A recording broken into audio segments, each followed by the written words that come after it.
swim tonight? It was good. I wanted to qualify for the team, and I did that. So I'm happy with where I'm at right now. Did you expect to be at the time you went tonight? I mean, honestly, in the race, I felt like I was going a little bit faster than that. But I think that's it's kind of like the natural sequence of sabers. Sometimes you feel like you're going faster than you are, and sometimes you feel like you're going slower than you are. I'm still trying to just like figure out. And in for the win is Cody Viney, 24.21 time with Bryce only 2 weeks out. Also at 24.21. How is taper different coming into this U.S. Nationals versus maybe a trial, another trial? Yeah. Well, I think also just the entire situation's different. I mean, like you could take top 3 at this mini trials. It's only top 2, and that's a pretty big difference in competition. So that's a big difference. And yeah, the time in between is also a consideration. It's like you can't be blowing out a huge event schedule here because like you have to recover in 2 weeks, and like recovering in 2 weeks, having a 8-hour time change, those all right, if you're in the venue here for the last race of the night, let me hear you. Help these guys out. 4 Cal guys in the top 8. Come on, you got more than that. Yeah. I mean, our backstroke group's been great all year.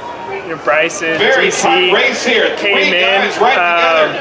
They came in, and right away they were able to immerse themselves into the program, and I feel like. Sorry, it's pretty loud. I feel like Jacob and I both know how to deal with freshmen coming in now. Just doing little things to make them feel comfortable. Being friends with us, racing us in practice, keeping it light. So, I think they did a great job adjusting to that. And, this is just the beginning for them. They both had good swims tonight, but that's definitely not their potential. They're going to be a lot faster in the upcoming years. So it's going to be exciting to see their growth. You ever get beat in practice? Yeah, I mean, everyone gets beat in practice. Did you feel for the pressure after Sells car won 2 free and Freenell won 2 bread?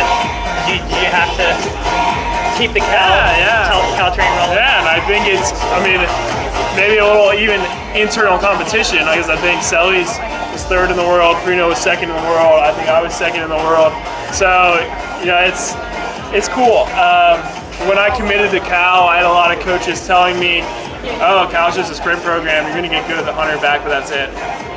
We won all 3 200s tonight, and I know this is not the biggest meet in the world, but I think that's a really good indication of how our program's grown over the past couple of years. So you mentioned the other day in your press conference that you thought you still were the best backstroker in the world. Obviously, maybe not at your peak here. Do you think that's sort of like a statement, something like I can do that right now? Yeah, I mean, I don't really need a certain swim to prove to myself that I'm good. It's like at this point, I feel like the body of work is really what I look at, and I know what I've done throughout the year, and I know where I'm at. So I didn't feel like I needed to have that swim per se.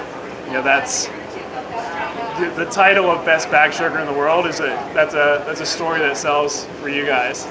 I don't think that's really something that we place too much stake in. We're all hyper competitive. We want to win the individual races when it happens, but the story is about who's the best. That kind of comes from the media.